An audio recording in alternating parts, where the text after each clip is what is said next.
mbokk yi ñuy seetaan ci dakarmidi.net asalaamaaleykum yéen a ngi ànd ak seen petite promenade du jour tey nag ñu ngi fii ci université Cheikh Anta Diop fas yéene promené wu nun ko baaxoo defee saa su ne rek ak étudiants yi ndax tey dañ doon amal marche ndax ku ne xam na ni temps tension bi bëri na suite décès wu Serigne Fallou étudiant à l'université Gaston Berger de Saint-Louis ñu bëgg a def suñu promenade du jour rek gisee ak ñoom ñu wax ñu seen i gis-gis ak seen i xalaat ci li sabab seen marche bi ak lan lañ xalaat par rapport ak situation bi.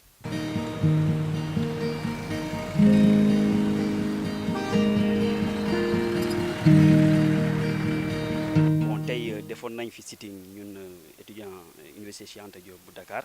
suite lu xewoon semaine passée mardi bi fële université Gaston Berger bu ñu boomee suñu benn xarit suñu mbokk Fallou Sène gannaaw bu mu daan laaj ay droit am nga xam ne wàllum bourse donc ñun tey pratiquement semaine bi yëpp dañu newoon am mouvement ñu décidé ñu tey il faut que ñu dem vitesse supérieure autorités yi ñu yëg ñu moo tax tey ñu convoqué presse bi defoon benn sitting pour wax opinion nationale ak internationale et li xew actuellement ci université yi parce que ñëpp xam nañ ni 2001 boomoon nañ fi suñu benn xarit ñu koy naan Balla Gaye suñu mag 2014 tamit boomoon nañ fi suñu benn xarit suñu mag muy naan Bassirou Faye tey en 2018 Fallou Sène ñu rey ko ci lan parce que dafa daan casse droit am et je pense que loolu bu ñuy wax ci démocratie loolu démocratie ci ay université la war a commencer donc loolu mu doon lu ñu métti suñu camarade ñu ngi leen di appeler encore ñu ñëw parce que gis nañ ni des fois day am ay manquements parce que ce combat là ce n'est pas du ay combat personnel c'est une cause noble c'est une cause estudiantine donc ñëpp dañu war a manko doon benn et que tey gis nañ ko ñu ngi koy rafetlu tamit parce que dans toutes les 5 universités publiques du Sénégal gis nañ ni mobilisation baa ngi am donc nous devons nous mobiliser pour une cause noble, pour la victoire de la communauté estudiantine. Aujourd'hui, les étudiants ont fait une marche allant dans le sens de faire des revendications. Je suis même écœuré quand je parle, dans la mesure où en 2013, on avait vécu cette même situation. Et je pense que l'État du Sénégal avait pris toutes les dispositions nécessaires, devrait prendre toutes les dispositions nécessaires pour que de telles situations, n'est-ce pas, ne se reproduisent. Aussi bien au niveau des étudiants, aussi bien aussi qu'au niveau des enseignants. Certes, nous sommes dans une année préélectorale. Je pense que cela ne va même pas, n'avantage même pas le gouvernement du Sénégal qu'il y ait des morts à l'approche des élections. Maintenant, ce qui est fait est déjà fait. Nous tous, nous le déplorons. Je pense qu'aussi bien les professeurs, les étudiants, l'ensemble des Sénégalais déplorent la mort de l'étudiant Fallou Sène. Il a eu la chance d'être un président qui a fait ses études à l'université Cheikh Anta Diop de Dakar. S'il les appelle, les étudiants vont s'expliquer et les étudiants aussi de retour, eux aussi, ils doivent cesser la grève. Même s'ils ont quelque chose qui leur fait mal, ils doivent utiliser d'autres méthodes autres que le fait de jeter des pierres et de caillasser des bus. Parce que aussi, quand on parle de l'État du Sénégal, l'État c'est nous. L'État ce n'est pas eux, mais l'État c'est nous. tey lu ñu commencé mooy ñun étudiants yi dañoo dee nañ ndax dañoo rey suñu mbokk ci yaakaar naa deret ji benn la deret étudiant la soo reyee kenn rek rey nga ñëpp mën nañu wax kon ni 100 000 étudiants ñoom la Mary Teuw Niane ministre de l'intérieur ba Aly Ngouille Ndiaye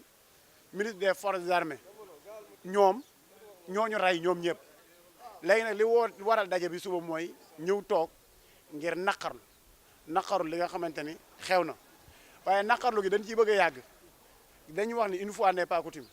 mais plusieurs fois c'est diabolique ils ont diabolisé l'université raison pour laquelle ils continuent à nous tuer à nous torturer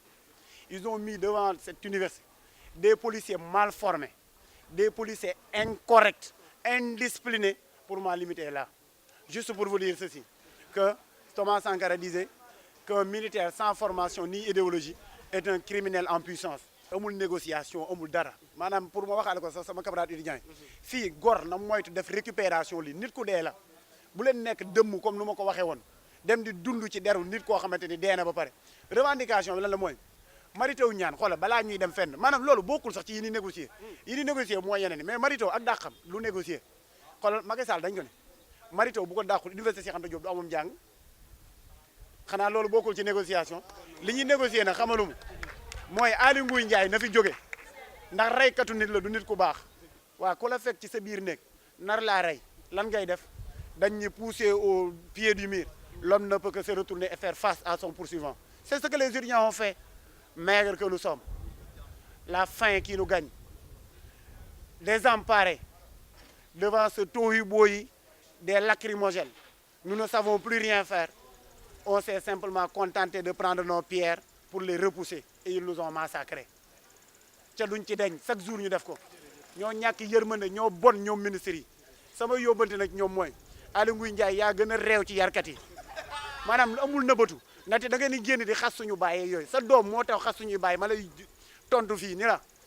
yow mi taxaw saaga Sénégal sa yaayang ci biir sa baayang ci biir yow bàppa ji ko jur yaa gën a réew ci yarkat yi ndax ñun yarewuñ ñu saaga ko ñu mag ku ñu gis jox ko cër ngeen di sànni lacrymogène ba sànni ko suñu ay professeur xamatuñ fi ñu taxaw ñooñu dañ ni nañ leen dàq mais Mary Teuw moom bokkul ci ay négociations yi moo xam fu mu jëm na dem bu doon léegi fu mu jëm na dem ne na jóge suñu ministère doy na bu doyul ñu dool ñoo ko déggandoo noonu tey nag seen petite promenade de jour mi ngoon fii ci université Cheikh Anta Diop étudiants yi doon amal doxu ñaxtu par rapport ak seen décès wu camarade Fallou étudiant à l'université Gaston Berger Saint-Louis am na ay tas de revendication yoo xam ne wax dëgg fa yàlla mettre nañ ko sur la table di ñaan nguur gi indi ci ay saafara tension yi bëri na seen xol neexul am nañ lu leen métti voilà xanaa rek foofu la ñuy jaaree di leen dox dig daje ci seen petite promenade de jour suba